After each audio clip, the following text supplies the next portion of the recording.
Guys, this is getting ridiculous. I really didn't want to have to make this video, but I feel like I have no other choice. I believe it's important to lay down what's been going on as well as why. Ready to Die is balancing on two needles as the game in its current state is in complete shambles. Tons of game-breaking bugs, undeniable immaturity from the development team, the list goes on. Ready to Die had the spotlight in my eyes, you know, the supposed continuation of my favorite Roblox game, but now I'm no longer getting second thoughts. I'm well past that point. It's important to think about why we love the game the way we do and expose the components that give it that exclusive charm that no other game has. Without some of these attractive aspects, the game is just a never-ending grind session. Back in R2DI, I would always enjoy thinking about taking on the next seasonal boss stronger after all those hours of farming, leveling up, and getting stronger. But yeah, all those new items, bosses, new weapons that would cost tickets, oh, dude, it was gonna be awesome. Without these characteristics, the game is just bland, honestly. So what are these attributes which lift up the game's atmosphere? For me personally, it was the seasonal events. Back in the old R2D8,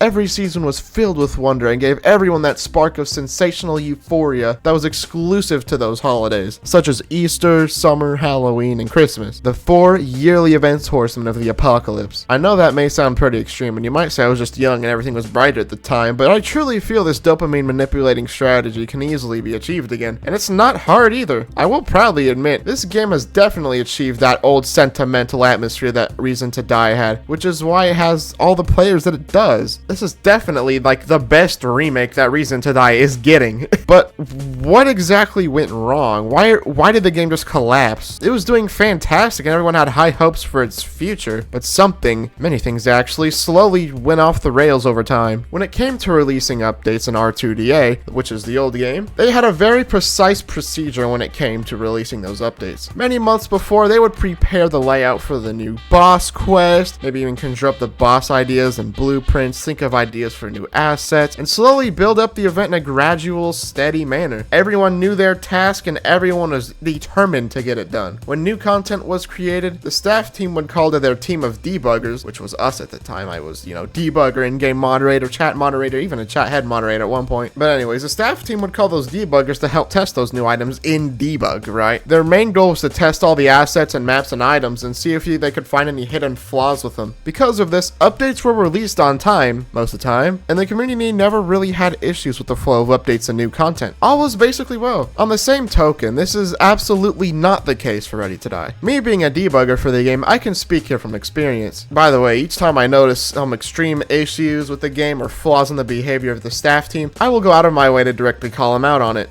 I guess you could say this entire video contributes to that statement. Now don't get me wrong, I honestly have zero idea what goes on behind the scenes of all the developers, so there may be some liable reasoning for this sort of behavior. Feel free to completely disagree with me here, or anywhere really. I'm all for diverse opinions. This video just goes over my own. Let's look back to the summer event of 2023 for Ready to Die. The first day of summer, also known as the summer solstice, is always on June 21st. Me personally, I enjoy visualizing the seasons of the year by splitting the 12 months into quadrants, but that's completely unrelated. Point is, summer is June 21st. The summer update, which was said to release in May, got pushed down the line to June to July. That's fair. That's usually when Reason to Die Awakening did it. Then from June to September. Now, August and September is where you're leaving summer, so that's kind of the hurry up and get it done zone. Then overall generalized the release date to quote-unquote late summer, which is very broad and not as specific as the other things, which, long story short, ended up being released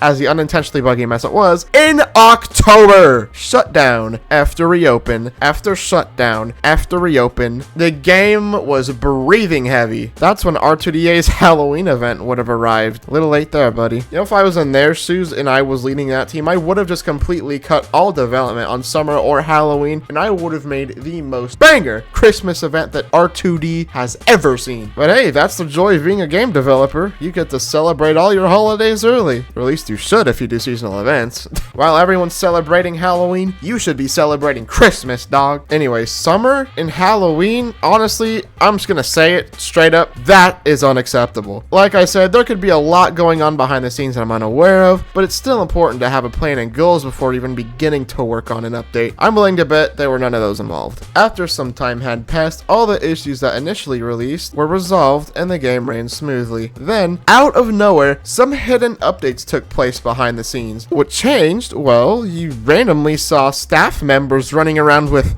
Halloween items and weapons? Was there a Halloween update just around the corner? Did the items just release under everyone's radar? Well, I'm set on believing that's complicated, but here's the kicker. Normally, you wouldn't see Halloween weapons until they release with the big event Halloween package, right? That intel used to be hidden and stashed away into the debug version of the game where no one else but a select few could see it and discuss it. It leads you to think why the developers are just being so open about all this stuff. Do they just want to be cool and show it all off and stand out to build their ego? Do they want to spoil the event for you? Maybe just give you a sneak peek to make you more excited about the event releasing? There's a multitude of different possible reasons and suspicions here, but I've noticed a lot of that first thing taking place. Not sure if you guys know this, but the R2D wiki has all the different weapons, items, skins, mounts, and everything that is currently present in the game. It's also apparent that a good chunk of those items are completely unobtainable, which is just kind of like, why, you know? Focusing on all of these exclusive skins and weapons rather than, you know, more preferred content and preventing things like this.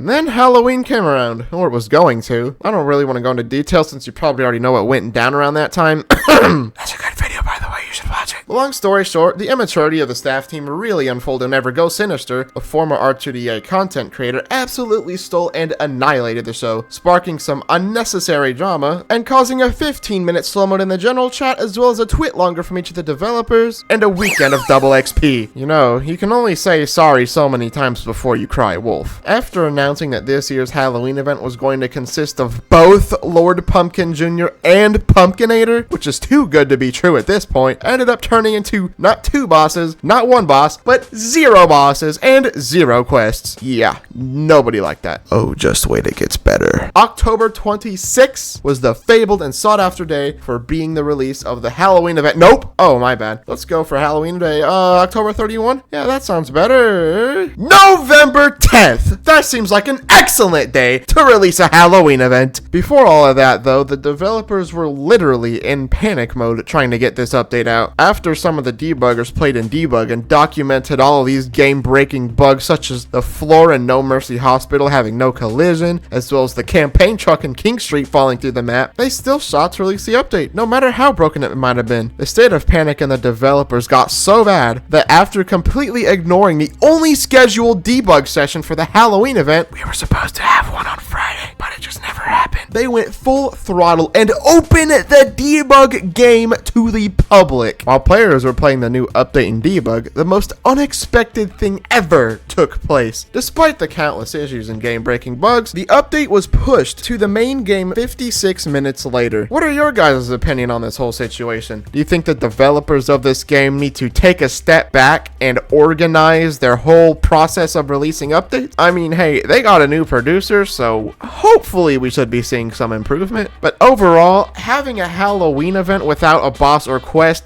there's just no joy in that. Especially releasing the Halloween event items early. I mean, you're basically just spoiling the whole event. There's no surprises. It's just bland now. It's like, oh boy, Halloween event. I already know what's going to be added. You know that sense of like euphoria and rush you would get whenever an update came out? It's like you just took a stim shot and you had adrenaline coursing through your veins. That feeling lasted a few days before you finally like, oh, okay, I finally get this update now. All right, well, enough of that. Here's some constructive feedback that I've conjured up. They can actually take a step back, look at the game in its entirety, figure out what's wrong and how they can make things better, and then allocate time slots for development. Like from January to April, we work on summer stuff. From May to July or May to August, we work on Halloween stuff. From September to November, we work on Christmas stuff. It is not that hard. It's important to give yourself as much time as possible because you're not making an update that good in 2 days.